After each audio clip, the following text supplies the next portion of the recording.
My name is Beryl Harrington, 32 years old, and until yesterday, I thought I knew exactly who I was. The daughter of billionaire Richard Harrington, raised in luxury and privilege. But at his 70th birthday party, my father slapped me across the face in front of 200 guests, called me a disgrace, and cut me from his will. I left in tears, humiliated and broken. But the real shock came the next morning when lawyers knocked on my door with a file that would shatter my entire existence. If you've ever had your whole life turned upside down in a single moment, drop where you're watching from in the comments. And subscribe, because the truth that came knocking on my door the next morning would change everything I thought I knew about myself. Growing up as a Harrington meant never wondering if there would be food on the table or if the bills would get paid. Instead, I wondered if my father would notice the straight A's on my report card, or if my mother would be sober enough to attend my piano recital.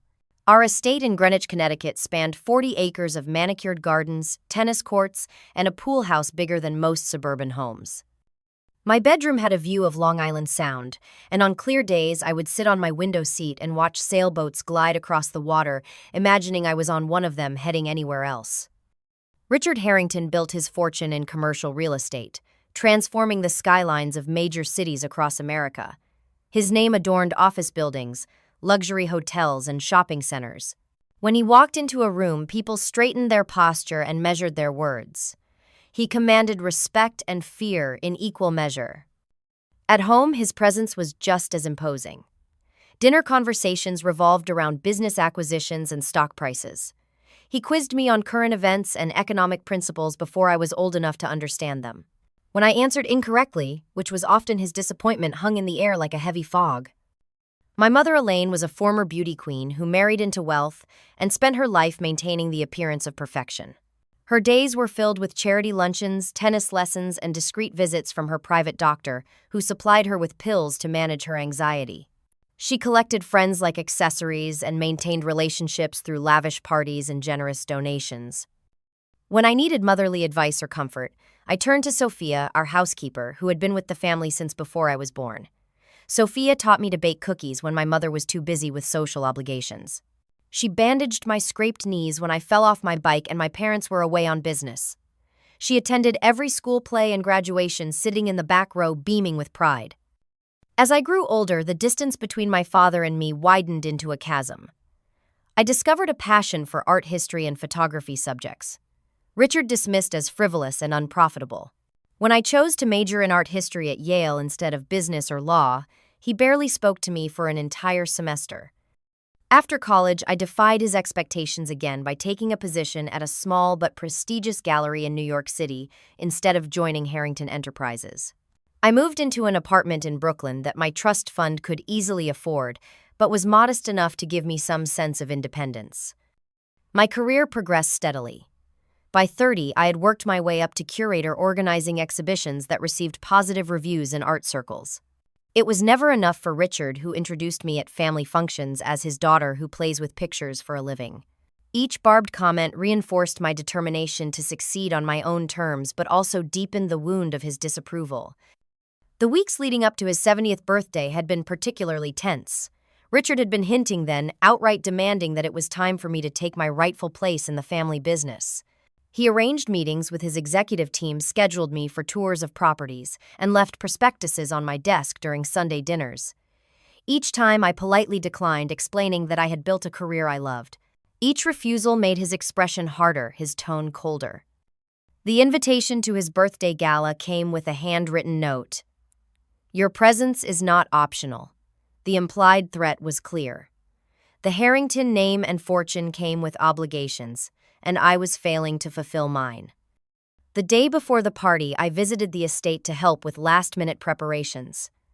Sophia was arranging flowers in the grand foyer when she paused, looking at me with an odd expression. "You remind me of someone, Beryl, but I can never quite place it," she said softly, her head tilted in consideration. "Maybe I have one of those faces," I laughed, not thinking much of it. "No, it's specific," she insisted. "Sometimes when you smile or turn a certain way, I see someone else entirely."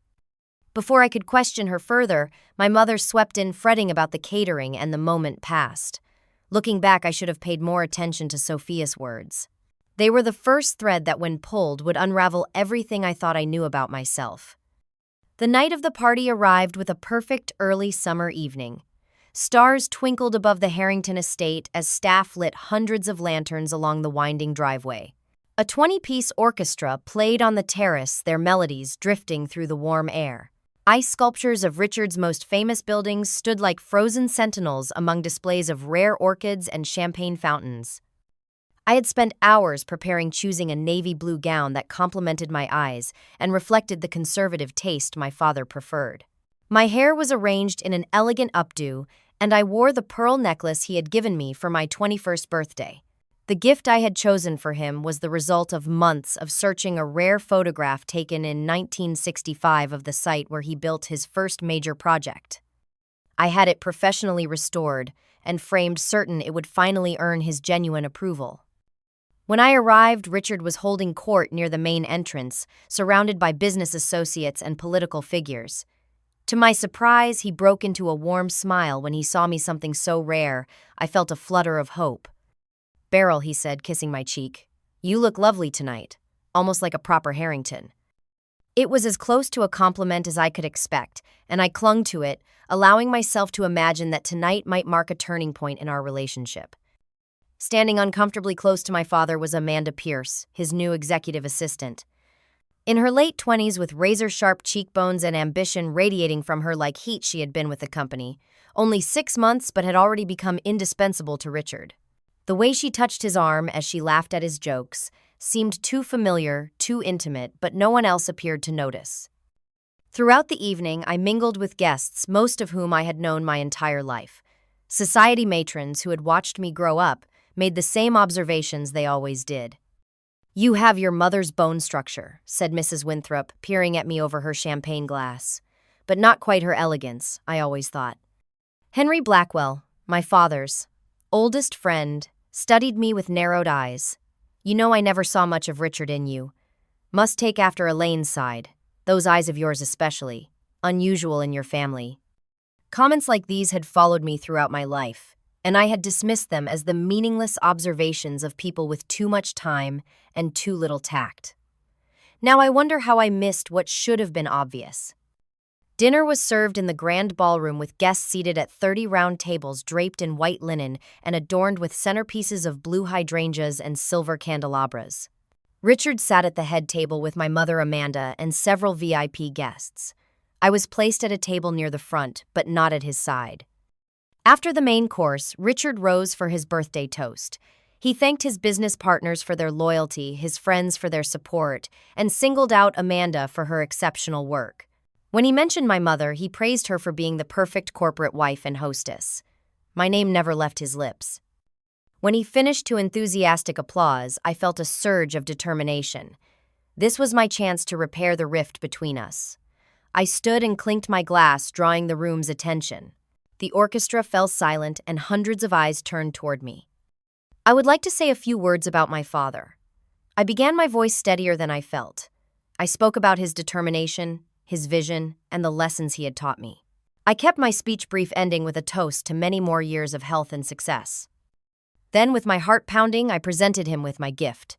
Richard unwrapped it slowly, his expression unreadable until the photograph was fully revealed. He stared at it, and then at the photographer's name embossed in the corner. Something flashed in his eyes, something I had never seen before. It wasn't pleasure or gratitude, it was fear. "Where did you get this?" he asked, his voice dangerously quiet. "From an estate sale in Boston," I explained, confused by his reaction. The photographer was Thomas Jenkins. He documented urban landscapes in the 60s. "I thought you would appreciate having this image of where it all began." Richard's face transformed, hardening into a mask of fury. The room grew silent as he placed the photograph face down on the table with deliberate care. "You have no idea what you've done," he said, his voice carrying across the hushed room. "You're not just a disappointment, Beryl. You're a disgrace to the Harrington name."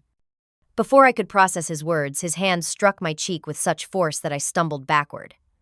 Gasps echoed through the ballroom, followed by the unmistakable sounds of phone cameras clicking and recording. "While I'm feeling generous on my birthday," Richard continued, seemingly energized by the shock on the faces around him, "I'll make an announcement. I've decided to remove Beryl from my will." The $230 million that would have been hers will be redirected to people and causes that actually deserve it. Laughter rippled through the crowd, nervous at first, then growing bolder, as guests realized aligning with Richard was safer than showing sympathy for me. Someone whistled. Another person called out, "About time, Richard." Tears blurred my vision as I backed away from the table, my cheek burning from the slap, my heart from the humiliation. As I turned to leave, I caught sight of Amanda smirking beside my father, my mother, staring intently at her plate, and Sophia standing in the service doorway, her hand pressed to her mouth in horror. I fled through the main entrance past valets and security staff who pretended not to notice my tears. As I fumbled for my car keys, I heard footsteps behind me. "Miss Barrelwaite!" It was Sophia, breathless from running after me. "This isn't right. There's something," she hesitated, wringing her hands. "There's something you should know." "Not now, Sophia," I choked out, unable to bear any more revelations. "I just need to go." I drove away from the only home I had ever known with no idea that by this time tomorrow I would learn it was never truly my home at all. The 20-mile drive from Greenwich to my Brooklyn apartment passed in a blur of tears and confusion. Traffic lights melted into watery smears of color. The radio played unheard as questions circled in my mind like vultures. What had triggered such rage over a simple photograph? Why had the photographer's name provoked such fear in my father? And beneath those immediate questions, deeper ones stirred. Why had I never felt like I truly belonged in the Harrington family? Why had my father's rejection always seemed to stem from something more fundamental than my career choices? I reached my apartment building shortly after midnight. The doorman took one look at my tear-stained face and swollen cheek, and discreetly averted his eyes as I hurried past. Inside my apartment, I kicked off my heels and collapsed onto the sofa, still wearing my evening gown. The events of the night replayed in an endless, torturous loop. My phone buzzed constantly with notifications. Videos of the incident were already circulating on social media. Texts from acquaintances expressed performative concern while fishing for details. 12 missed calls from my mother, but not a single message or apology. I silenced the device and tossed it aside. Sleep was impossible. I paced my apartment, alternating between rage and devastation. Around 3 a.m, my phone lit up with a text that caught my attention. It was from Sophia. "There's something I should have told you long ago. Please call me when you can. It's important." What could Sophia possibly know that would matter now, I wondered, too emotionally exhausted to respond. Whatever family secrets she might reveal seemed irrelevant after such a definitive severing of ties. As the night gave way to dawn, my thoughts drifted to moments throughout my childhood when I had felt like an outsider in my own family. There were the obvious differences, of course. My artistic temperament in a family that valued business acumen. My empathy in an environment that rewarded cutthroat ambition. But there were physical differences too, subtle ones I had dismissed. Both my parents had straight hair while mine fell in soft waves. They had hazel eyes while mine were a deep blue. Richard stood 6 feet 4 inches tall and Elaine was 5 feet 10 inches, yet I had reached my full height at 5 feet 5 inches. When I mentioned these discrepancies as a teenager, my mother had laughed and said I must take after some distant relative. Then, there was the incident when I was 16 working on a school genealogy project. I needed my birth certificate and found it in my father's home office. Something about it had seemed odd. The paper newer than it should have been. Some of the information entered in a slightly different font. When I questioned my parents, they exchanged a quick glance before my father explained there had been a clerical error on my original certificate. The hospital had issued this corrected version when I was 2. I had accepted the explanation without question. Now, in the harsh light of recent events, these memories took on new significance, like puzzle pieces, suddenly fitting together to reveal a picture I had never imagined. By morning, exhaustion had settled into my bones, but with it came resolve. Whatever ties had bound me to the Harrington family had been severed by my father's hand. It was time to forge my own path, to build an identity separate from the Harrington name and fortune. I showered and changed into comfortable clothes, then began making lists. I would need to secure my finances before Richard could freeze my accounts. I would look for a new apartment, perhaps, in another city entirely. I would contact gallery connections about job opportunities far from New York. I would begin again on my terms. Just as I was researching banks where I could transfer my savings, a knock sounded at my door. I froze, wondering if Richard had sent someone to deliver formal notification of my disinheritance. The knock came again, more insistent this time. Through the peephole, I saw 3 people I didn't recognize, 2 women and a man, all dressed in conservative business attire. Not my father's usual legal team, whom I would have recognized immediately. Curiosity overrode caution, and I opened the door, keeping the security chain in place. "Can I help you?" I asked. The older woman stepped forward. "Miss Harrington, my name is Julia Winters. These are my colleagues Daniel Cohen and Meredith Taylor. We're attorneys. May we come in? It's a rather sensitive matter." "If my father sent you, you can tell him to," I began, anger flaring. "We don't represent Richard Harrington," she interrupted gently. "We represent your biological father. He's been searching for his kidnapped daughter for 35 years. The security chain slipped from my trembling fingers. I stepped back, allowing the 3 attorneys to enter my apartment. They moved with the cautious efficiency of people accustomed to delivering life-altering news, arranging themselves on my sofa and armchair without waiting for an invitation. "I think you must have the wrong person," I said, remaining standing, needing the physical advantage as my world tilted beneath me. Julia Winters, a woman in her 50s with silver-threaded dark hair and kind eyes, shook her head. "I'm afraid not, Miss Harrington. Or rather, I should say Miss Sullivan." "I don't understand," I whispered, though. A terrible understanding was already forming in the back of my mind. Daniel Cohen, a balding man with wire-rimmed glasses, placed a leather briefcase on my coffee table. "Please sit down," he suggested, his voice gentle but firm. I perched on the edge of an ottoman, my body rigid with tension. "The incident at Richard Harrington's birthday party last night was recorded and has gone somewhat viral," Julia explained. "One of our firm's paralegals saw the video this morning and recognized you immediately. Recognized me from what I demanded, though. I already knew the answer wouldn't be one I wanted to hear." Meredith Taylor, the youngest of the 3, opened a file folder and removed several newspaper clippings yellowed with age. She passed them to me with steady hands. The headline hit me like a physical blow: "Infant Kidnapped from Portland Mall Parents Desperate for Answers." The date, October 12, 1990. The article described how 3-month-old Catherine Sullivan had been taken from her stroller when her mother was momentarily distracted while shopping. There was a grainy photo of a devastated young couple, James and Margaret Sullivan, pleading for the return of their baby daughter. "This doesn't prove anything," I said, pushing the clipping away. "This could be anyone." Julia nodded, as if she had expected this reaction. "Of course.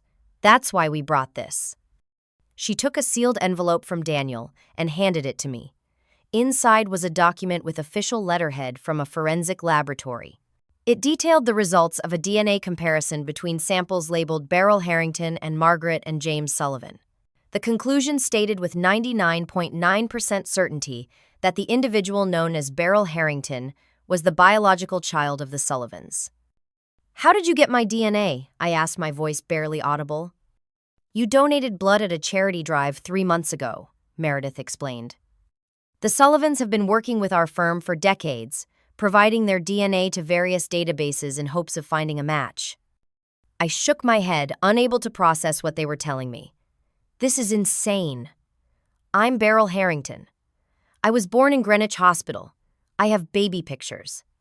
Daniel reached into the briefcase again and withdrew a plastic sleeve containing photographs.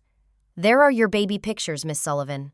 And these," he said, placing another set of photos beside the first, "are pictures of James and Margaret Sullivan taken around the time you were born." I stared at the images, my heart pounding in my ears. The first set showed a baby with wispy blonde hair and bright blue eyes, features I recognized from my own earliest photographs. But it wasn't the professional studio portraits my parents, the Harringtons, had displayed in silver frames throughout our home. These were casual snapshots of a baby in modest surroundings wearing simple clothes. The second set of photos showed a young couple in their late 20s. The man had the same wavy hair I had always considered a genetic anomaly in the straight-haired Harrington family. The woman had eyes identical to mine in shape and color. I had her nose, her chin, her smile. I felt the room spin around me as I sank from the ottoman to my knees, the photographs clutched in my hands. My breath came in short, painful gasps as 32 years of identity collapsed like a house of cards.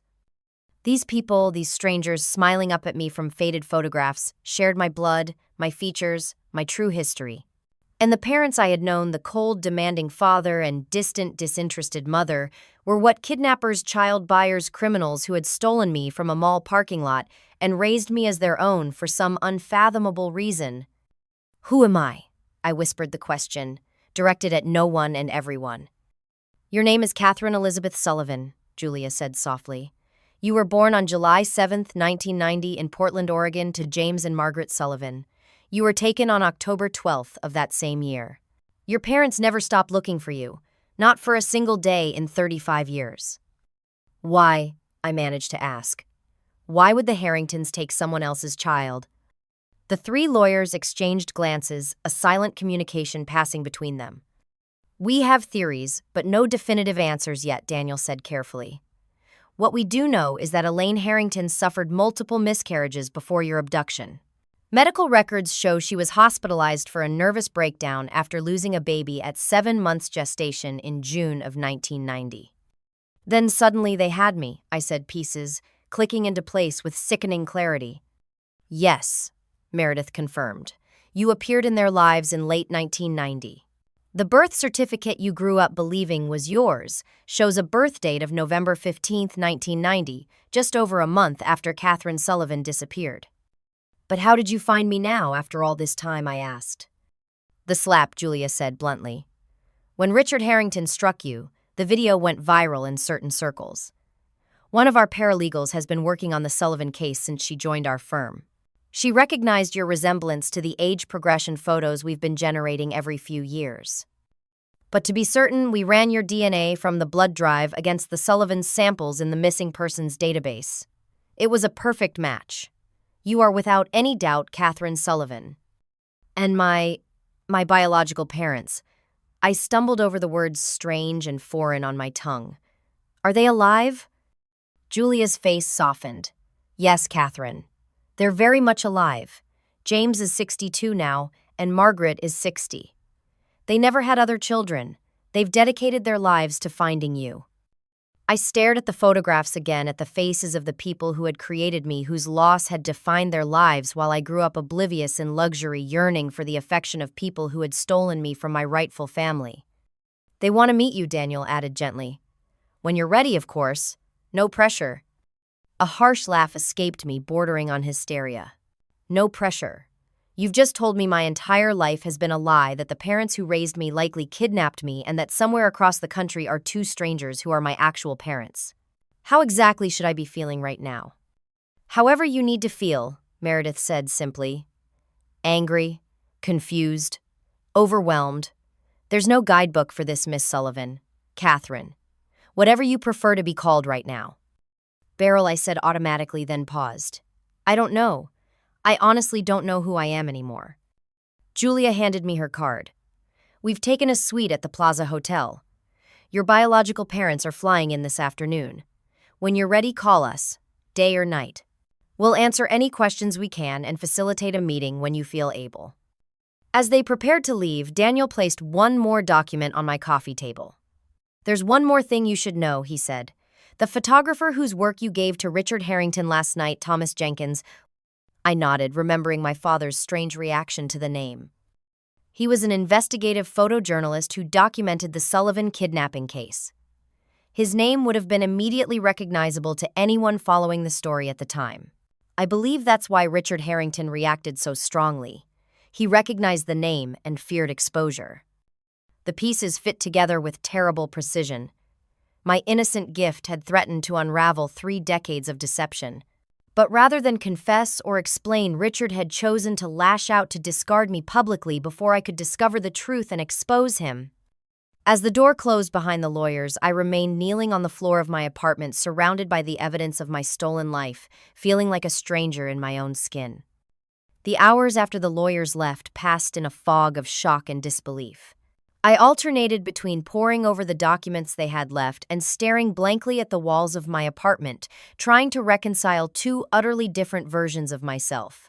Was I Beryl Harrington, privileged daughter of a business tycoon, or Catherine Sullivan, kidnapped child of ordinary people I couldn't remember? By late afternoon, numbness gave way to a burning need for answers. Without giving myself time to reconsider, I called for a car service and directed the driver to the Harrington estate in Greenwich. I needed to hear the truth from the people who had raised me, who had claimed me as their own, while knowing I belonged to someone else. The security guard at the gate recognized me and waved me through with a sympathetic nod. News of the previous night's events had clearly spread among the staff. I parked in front of the main entrance, not bothering with the circular driveway where visitors were expected to be dropped off. Sophia answered the door, her eyes widening in surprise. "Miss Beryl," she gasped. "I didn't expect to see you here." "Where are they?" I asked, my voice steady, despite the storm raging inside me. "In the study," she replied, stepping aside to let me pass. "Your mother hasn't left her room since last night, but your she caught herself. Mr. Harrington is meeting with his lawyers." I moved through the familiar hallways with purpose, barely registering the opulence that had once seemed normal to me. The double doors of my father's study loomed ahead. Without knocking, I pushed them open. Richard sat behind his massive mahogany desk, surrounded by 3 men in expensive suits. They all looked up at my entrance conversation, halting mid-sentence. "Gentlemen," Richard said smoothly, "we'll continue this later. Please excuse us." The lawyers gathered their papers and filed past me, curiosity evident in their sidelong glances. When the door closed behind them, Richard leaned back in his leather chair, his expression unreadable. "I thought I made myself clear last night," he said coldly. "You're no longer welcome here." "I know who I am," I replied, watching his face carefully. "I know about the Sullivans. I know you took me from them." A flicker of something, perhaps fear, crossed his features before his mask of control reasserted itself. "I don't know what you're talking about." I pulled the DNA test results from my bag and tossed them onto his desk. "I know everything, Richard. Or should I even call you that? You're not my father. You never were." He glanced at the document, then pushed it away as if it might contaminate him. "What do you want, money? Is that why you're here?" His question ignited my simmering rage. "Money. You think I want money from you? I want the truth. I want to know why you stole me from my real parents. I want to know why you pretended to be my father for 32 years, when you clearly never loved me." Richard stood abruptly, his chair rolling backward and hitting the wall behind him. "Lower your voice," he hissed. "Do you have any idea what an accusation like this could do? To your reputation, your business, your legacy?" I laughed bitterly. "Yes, I imagine kidnapping doesn't look good on a corporate profile." "We didn't kidnap you," came a quiet voice from the doorway. I turned to see my mother Elaine standing there in a silk robe, her face bare of makeup, looking older and smaller than I had ever seen her. She moved into the room with the careful steps of someone navigating a minefield. "Richard," she pleaded, looking at her husband, "it's over. We have to tell her the truth." "Shut up, Elaine," he snapped. "You don't know what you're saying." She straightened her shoulders, a rare show of defiance. "No, Richard, no more lies. She deserves to know." She turned to me, her eyes filled with tears. "We didn't take you from that mall, Beryl. We bought you." I stared at her, trying to process her words. "Bought me like merchandise." Elaine sank onto a leather sofa, her hands trembling. "After my last miscarriage, I was desperate," she explained, her voice barely above a whisper. "The doctors said I couldn't try again. Richard wanted an heir. We tried to adopt legally, but the waiting lists were years long, and the agencies kept finding reasons to reject us. Richard's work schedule, my mental health history." I listened in horrified fascination as she continued. "Richard had business connections, people who operated in gray areas of the law. One of them mentioned a private adoption possibility. A baby girl whose mother had died in childbirth, whose father couldn't care for her. At least that's what they told us." She looked up at me, tears streaming down her face. "We paid $500,000. Cash. No questions asked. You arrived with a birth certificate that already had our names on it. I didn't want to know more. I just wanted a baby." Richard slammed his fist on the desk. "That's enough, Elaine." She ignored him, her gaze locked with mine. "I swear to you, I didn't know you had been kidnapped. Not at first. It wasn't until you were about 2 years old that I saw a magazine article about missing children. There was an age progression photo of a baby called Catherine Sullivan. She looked so much like you. Did you go to the police? I asked, already knowing the answer. Elaine's silence was damning. We had already registered you in preschool as Beryl Harrington, Richard said, his voice hard. We had birthday parties with photographs, a social security number, medical records. The deeper the deception went, the more impossible it became to undo it. So you just continued, I said, disgust rising in my throat. You kept me knowing I had parents out there searching for me, grieving for me. We gave you everything, Richard snarled. The best education, unlimited opportunities, a life those people never could have provided. Those people are my parents, I shouted, fury, overtaking me. And you just erased them from my life, erased me from theirs. The betrayal was so vast, so complete, that I could barely comprehend it. Every birthday celebration, every Christmas morning, every family vacation, all of it built on a foundation of lies. What about the photograph? I asked, suddenly remembering the catalyst for last night's events. The one I gave you. By Thomas Jenkins. Richard's expression darkened. Jenkins was a troublemaker. He paused after the kidnapping. He spent years investigating cases of black market adoptions. He almost traced you to us once. When I saw his name on that photograph, I knew it was only a matter of time before someone made the connection. The slap, the disinheritance, it had all been a desperate attempt to distance himself from me before the truth came out. A preemptive strike to cast me as a disgruntled, disinherited daughter whose accusations would sound like revenge.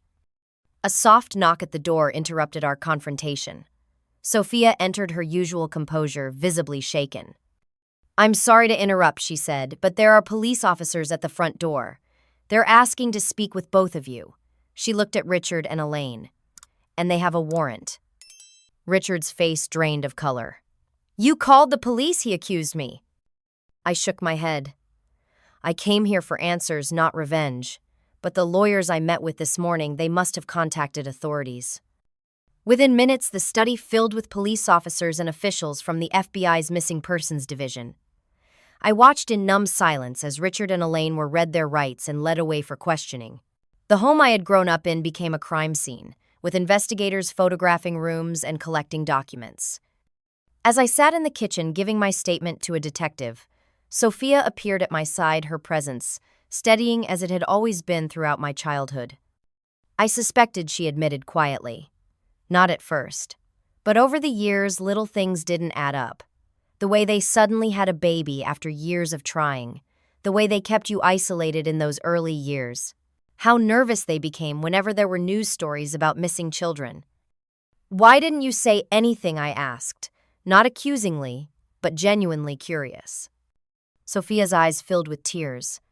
I loved you, she said simply. I was afraid if I said anything they'd send me away and you'd have no one. I told myself maybe I was wrong, that I was imagining things. She reached for my hand. Can you ever forgive me? I squeezed her fingers, understanding the impossible position she had been in. I don't know what I'm feeling right now, Sophia, about any of this. But you were the one person in this house who showed me real love. I'll always be grateful for that.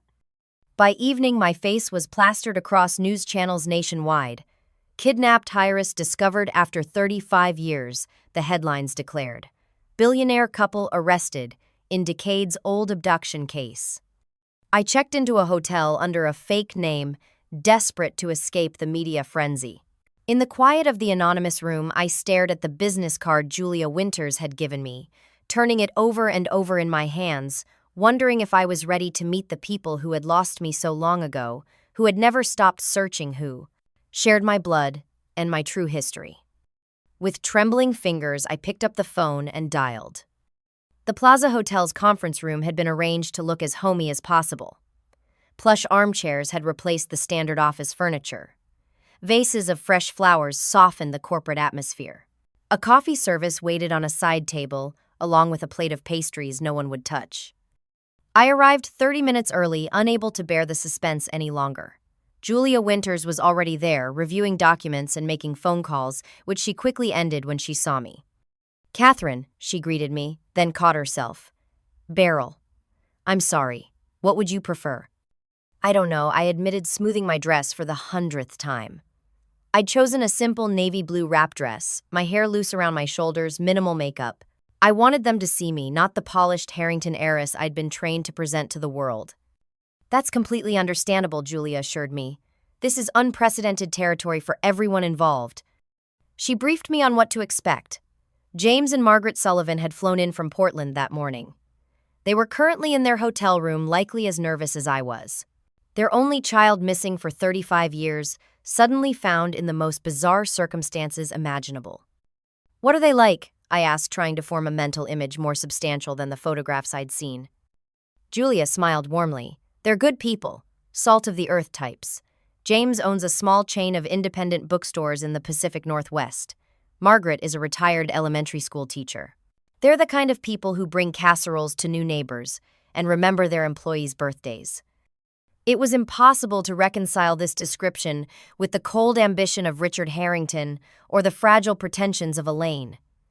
These strangers shared my DNA, but would we have anything else in common after a lifetime apart? A soft knock interrupted my thoughts. Julia squeezed my hand encouragingly before moving to open the door. They entered hesitantly, as if afraid any sudden movement might shatter the moment.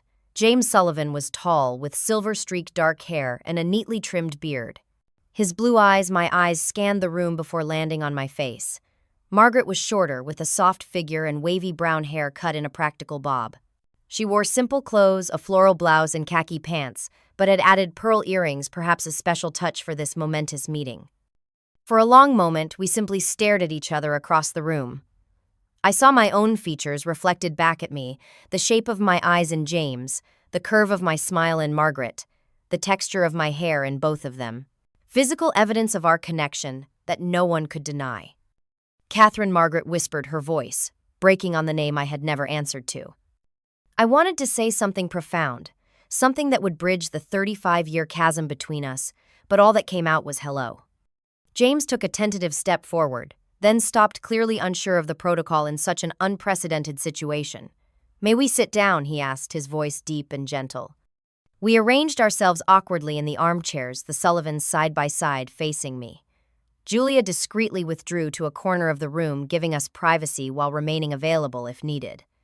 "You're so beautiful," Margaret said, tears streaming unashamedly down her face. "I've imagined this moment so many times, but I never," she trailed off, shaking her head in wonder.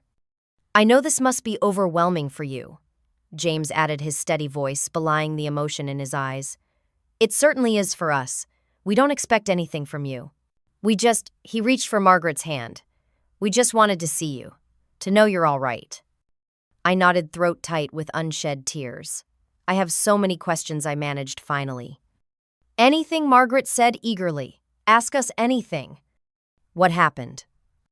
That day, I needed to know the beginning of the story that had shaped all our lives. They exchanged glances, a lifetime of shared pain passing between them. James nodded for Margaret to begin. "It was a Tuesday afternoon," she said, her voice steadying as she slipped into a story she had clearly told many times before. "October 12th, 1990. I took you to the Washington Square Mall to buy a baby shower gift for my sister. You were 3 months old, just starting to smile responsively." She closed her eyes, reconstructing the memory. "You were in your stroller. I stopped at the customer service desk to ask about a store location. I turned my back for maybe 30 seconds. When I turned back," she faltered, her composure cracking. "You were gone," James continued for her. "The stroller was empty. Security locked down the mall immediately. Police were there within minutes, but whoever took you had planned it carefully. They disappeared, without a trace." "No witnesses?" I asked. "One woman remembered seeing someone wheeling a stroller toward an exit, but she couldn't describe them beyond dark hair and a tan coat," Margaret explained. "The security cameras in that section of the mall were being repaired that day." "What did you do after?" James ran his hand through his hair, a gesture so familiar it startled me.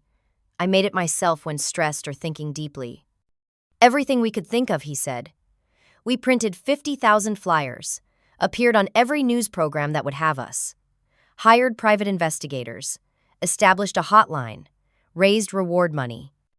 We remortgaged our house to pay for billboards across the state," Margaret added, Then across the country, we followed every lead no matter how unlikely. We never gave up hope. James reached into his pocket and removed a worn leather wallet. From it, he extracted a small laminated photograph. "I've carried this every day for 35 years, he said, handing it to me. It was a picture of me as an infant sleeping peacefully in a simple wooden crib. On the back, written in faded ink, Catherine, 2 months first smile. Did you, I hesitated, struggling to form the question. Did you have other children after me? Margaret shook her head. We couldn't. You were our miracle baby. After years of trying, we'd almost given up hope of having children. When you came along, it was the happiest time of our lives. After losing you, she trailed off, leaving the rest unsaid. But we have family eager to meet you, James added quickly. Margaret's sister has 3 children, your cousins. My brother has 2. They've all grown up knowing about you keeping your memory alive in our family. The Sullivans opened their phones, showing me photographs of family gatherings, holiday celebrations, backyard barbecues. Events from a parallel life I might have lived, filled with people who had kept a place for me even in my absence. We celebrated your birthday every year. Margaret told me, her voice thick with emotion. We'd bake a cake, make a wish, and blow out the candles for you. We kept a photo album with pictures of the cake from each year. We have 35 of them waiting for you. She reached into her purse and withdrew a small velvet box. This was meant to be your 16th birthday present, she said, opening it to reveal a simple silver locket. Inside was a tiny photograph of James and Margaret, much younger, holding an infant wrapped in a pale yellow blanket. The tenderness of this gesture, this evidence of decades of love directed toward a ghost toward me, broke something open inside my chest. Tears I had been holding back spilled over, running unchecked down my cheeks. I don't remember you, I confessed, the words painful to speak but necessary. I don't remember anything from before the Harringtons. We know, James said gently.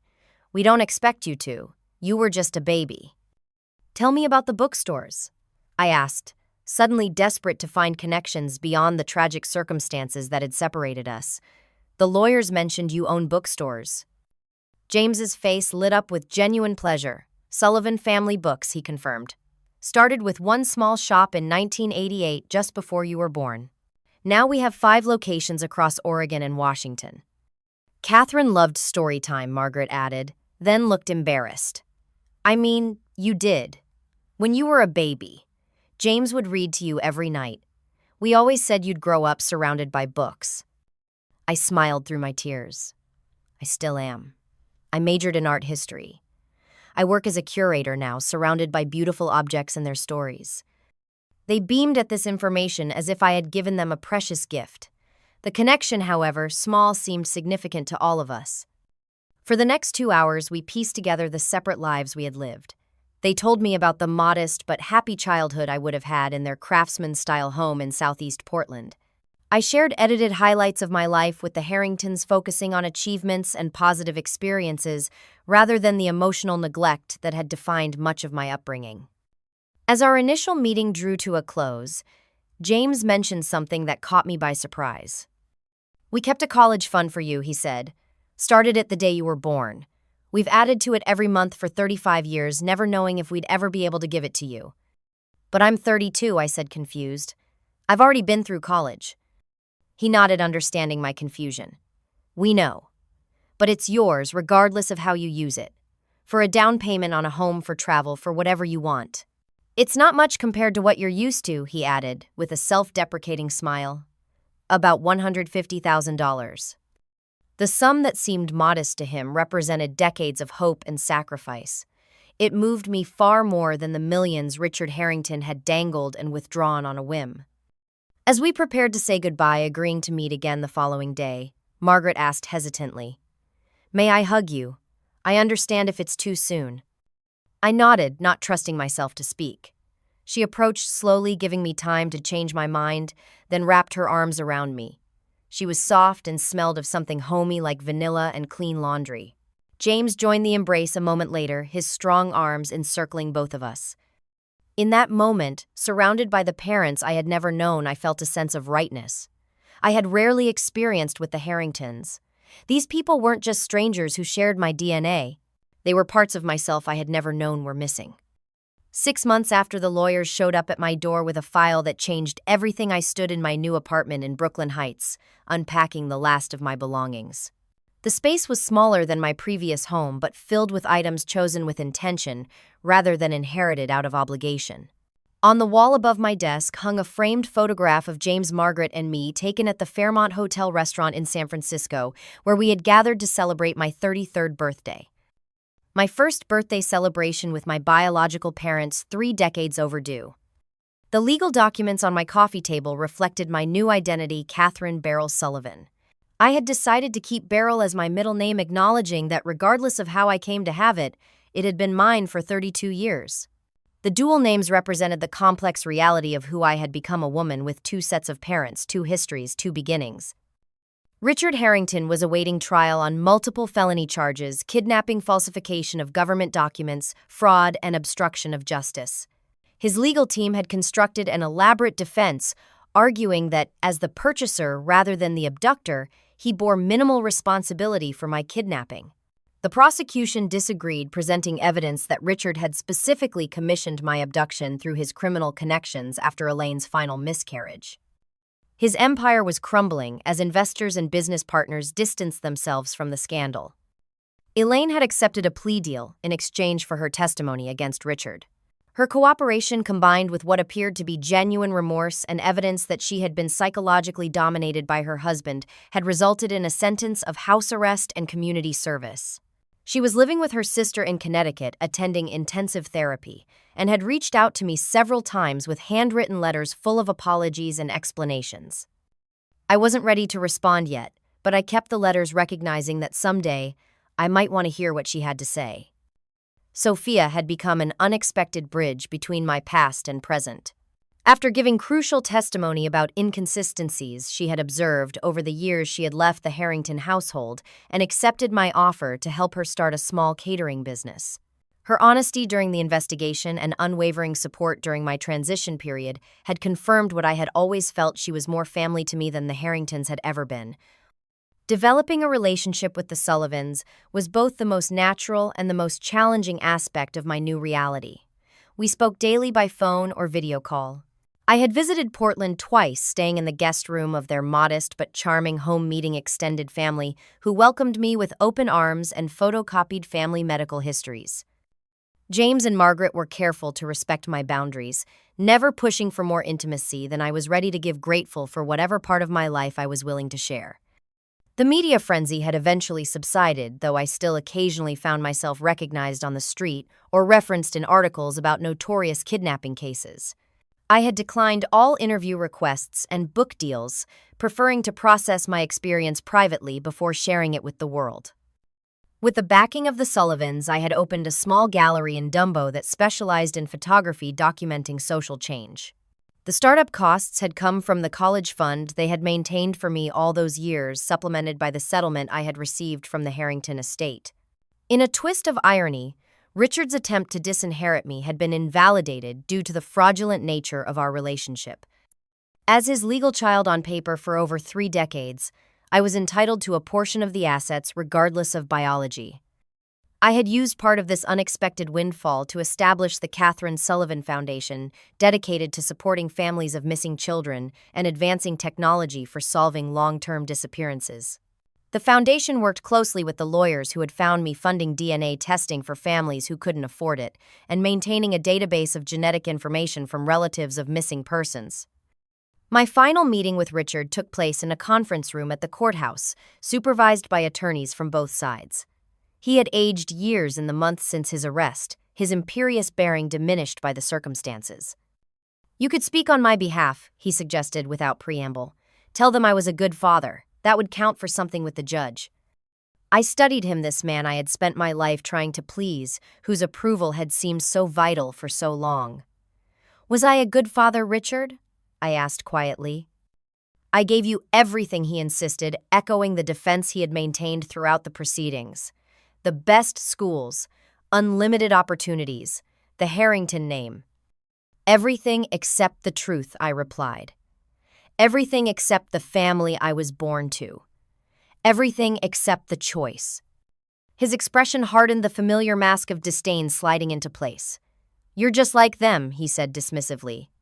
"Ordinary, sentimental, weak."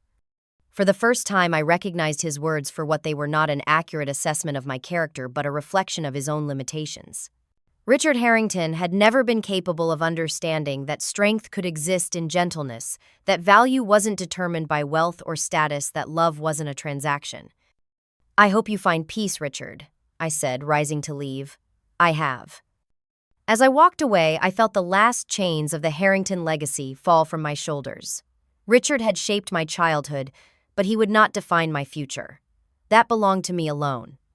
The journey of the past 6 months had taught me that identity isn't a fixed point, but a constellation of experiences, relationships, and choices. I was still discovering who Catherine Sullivan was separate from Beryl Harrington, but I no longer feared the exploration. Each day brought new insights, new connections to a family that had never stopped loving a child. They barely knew new appreciation for the resilience that had carried me through an unimaginable transition. In the end, the story of my life wasn't about the wealth I had lost or the lies I had uncovered. It was about finding my way back to where I belonged, not just to the Sullivans, but to myself. The truth, once revealed, had not destroyed me, but set me free. Looking out my window at the Brooklyn Bridge spanning the East River, I thought about bridges and connections, about the power of love to endure across decades and distances, about the family we're born with and the family we choose. My path forward would include both the lessons learned as Beryl and the heritage reclaimed as Catherine, a unique journey that belonged to no one else. Have you ever discovered something about yourself that changed your entire perspective on who you are? Share your story in the comments below. And if this journey of identity and resilience resonated with you, please like, subscribe, and share to help others find their truth. Remember that our stories shape us, but they don't have to define us. Thank you for witnessing mine. May you find the courage to embrace both your past and your future with an open heart.